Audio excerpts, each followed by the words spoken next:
New camera lens. Who's this? Hopefully you could see the pores on my face. But welcome to another episode of the fucking channel. Today we're going to be talking about something that is so kick-ass and makes me feel like we're back. And that is the new trailer of Daredevil Born Again that was recently released on the interwebs. I was rolling around in my brain like what to talk about today, and whenever like the idea popped in my head, or the remembrance of like, holy shit, yeah, a new Daredevil trailer just dropped and it was insane, I had to come on here and talk about it. Now, when it comes to Daredevil Born Again, there's a couple of different moving parts when it comes to the show that are really important when it comes to the context of things.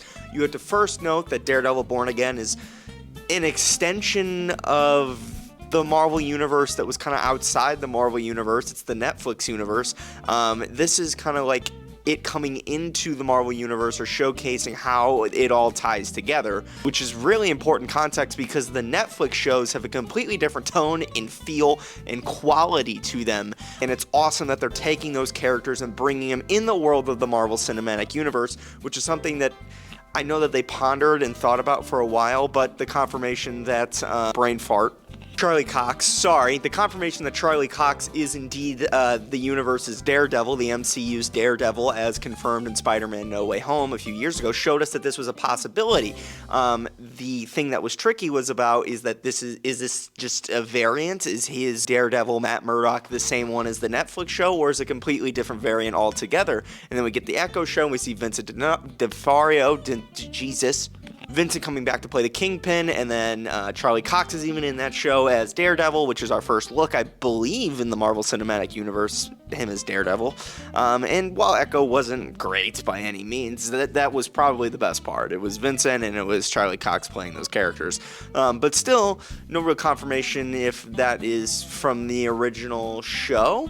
But Daredevil Born Again seems like it is. Everything that happened in the Netflix series, that is true to the story that they're continuing to tell with Daredevil Born Again. This is just a natural continuation, and it's an extension and a showcase that everything that happened in the Netflix show is happening in the Marvel Cinematic Universe as we know it, and it's still sticking around. This is just a natural continuation of that, and I love that concept. So things that we were playing with, like I said, we need to know if this was actually our Netflix story is in the Marvel Cinematic Universe. It seems to be the case. If not, let's just go with it is, which is a good thing because you have great characters already established in that universe. Jon Bernthal's Punisher, fucking Charlie Cox's Matt Murdock, Vincent I can never pronounce his name, Vincent D'Onofrio, Kingpin. He plays a fucking great Kingpin. Obviously, you can continue to expand on that if you want to. There was a pretty good Luke Cage. Some minor characters that have already been cast in the Netflix universe that you can continue on if you want to.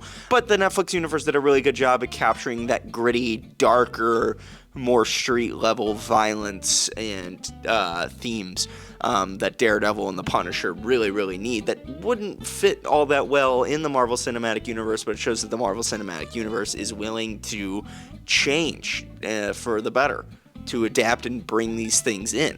It's no secret that this is part 2 of things that we need to know, that the Marvel Cinematic Universe was going through a bit of a changing period. They've had a rough couple years, and I know that there are some movies in there that have made billions of fucking dollars, so how rough could it actually be? But the public perception of the Marvel Cinematic Universe is that the quality has dropped significantly after Endgame. At least they're releasing more quantity, and the quality control is not quite there for the majority of projects that they're releasing. And it seems like that they're trying to step and pivot into a different direction to fix that. Canceling a whole lot of movies. I mean, the last MCU movie that came out was it Deadpool and Wolverine? It's no secret that I keep saying it's no secret. That's like my new fucking thing to say, isn't it? They have made this Captain America 4 movie because it's such an important piece of the MCU. They've tried to make this movie 4 or 5 times, and have cut. I can't imagine this movie's going to be any good because of the amount of times that they're just trying to remake this thing into something it's not. But that movie was made during when they weren't focusing on quality, and now they're trying to make something quality. But the problem is that movie is very important, and they're trying to make it the best they can before they release it. That's why you're seeing so many reshoots. But things that did end up getting reshoots and completely scrapped was this Daredevil show. What's so interesting to me about Daredevil Born Again is that it was fought like hell to get made. I mean, seeing Charlie Cox play Matt Murdock in Spider-Man No Way Home at the time was no more than a cameo. And then, they announced that, hey, because of fan perception and appreciation, we're going to end up actually making a Daredevil show. But this thing didn't get off the ground for a while, dude. And the fear behind it was that Disney was going to not bring forth the tone and the grittiness and the darkness that the show had originally in the Netflix series that really helped make it great, that Disney wasn't going to adapt and was going to try and change Daredevil to fit within the Disney protocol. And I believe there was a couple iterations of this script that did end up happening, and they ended up just firing all the writers and changing directions completely and rewriting the whole show, to my knowledge, because Disney was willing to adapt and willing to change, and Marvel was willing to try and make this the best they can for the fans, and that's what I appreciate the most about Daredevil Born Again. They're bringing back Jon Bernthal, they're bringing back Vincent, they're bringing back Charlie Cox, and they're making this show dark and gritty and street level, and you look at it and you go, yeah, that looks pretty good, man. So getting right into the trailer, like I said, the trailer is everything that we wanted it to be. It's dark, it's gritty, it has those tones that we need. You see Jon Bernthal's Punisher, you see Bullseye in this thing. White Tiger is apparently a character that's coming. The Kingpin is now the mayor. Charlie Cox is Daredevil. Sick. I'm just remembering that Daredevil was in She-Hulk. And in She-Hulk, he was kind of rubbery and not what he needed to be. I forgot about that. This show, Born Again, feels like a return to form, and it's a breath of fresh air watching this and seeing that Marvel is willing to give the fans what they want when it's important. The main villain, Muse, looks like a terrifying villain. I mean, he looks great. Like, his appearance looks great, and the character in the comics is really good, too.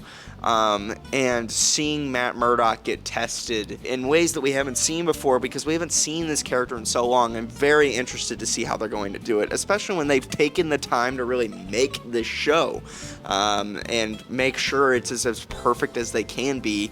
And it's like 18, I don't know if it's still 18 episodes, but originally it was like 18 fucking episodes or something like that. And they've taken forever to film and shoot and make this thing, because I really think that they're spending as much time as they can to make this as special as they can. The Disney or Marvel, TV shows, with the exception of like Loki, haven't been very successful, and I think that they're trying to get this off the ground a little bit, and that's why they're trying to make Daredevil as good as they possibly can. We even have confirmation that Punisher, Jon Bernthal's Punisher, great choice by the way, is going to be getting a continuation. These are great castings, these are great characters who have established history and lore. It just makes sense to continue these stories in the MCU, as long as Marvel is willing to adapt to what that theme was before and the street level theme. It seems like they're willing to do that. Now the hope is, if Daredevil Born Again is as good as it looks, that they're going to be willing to continue to accept this change and bring in some of their characters, Spider-Man, into this world, into this universe.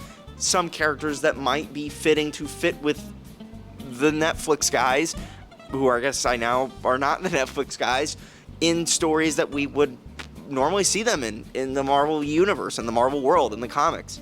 Daredevil Born Again has such important stakes and implications, because realistically, what everybody wants Tom Holland's Spider-Man 4 to be is a grounded story with Charlie Cox as Matt Murdock versus Kingpin in a grounded universe. I think that's why everybody kind of first started watching Echo, because they knew Daredevil and Kingpin were going to be in it. It was going to establish, that darker New York tone. And to Echo's credit, it did that until it got all weird. Those first couple episodes, the street level stuff was really great. But like I said, the stakes are so high, and I think people are going to check in, because the theory is, hopefully, this piggybacks into our Spider-Man 4. but it seems like Spider-Man 4 is having some contractual or scripting issues. It's Tom Holland made it seem like it was getting closer, but it doesn't, it doesn't, maybe from the reports that have come out, it's not as close as we would think.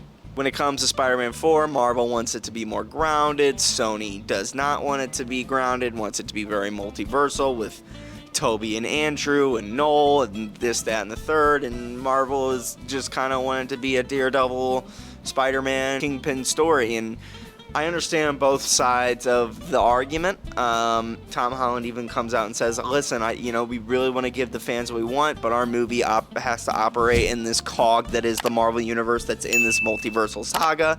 You are going to be running out of time with Toby and Andrew, and it seems like they're might be making a blend of the two. At least that's what it was kind of alluded to, and they found a way to do it, and then now it's not that. It seems like they're having issues coming up with the script, which means Spider-Man 4 will likely be delayed, and Doomsday will likely be delayed, and Secret Wars will likely be delayed. There's no way these movies come out on time, which is fine. Take your time to make the movies. I felt like that wasn't a quick turnaround anyway.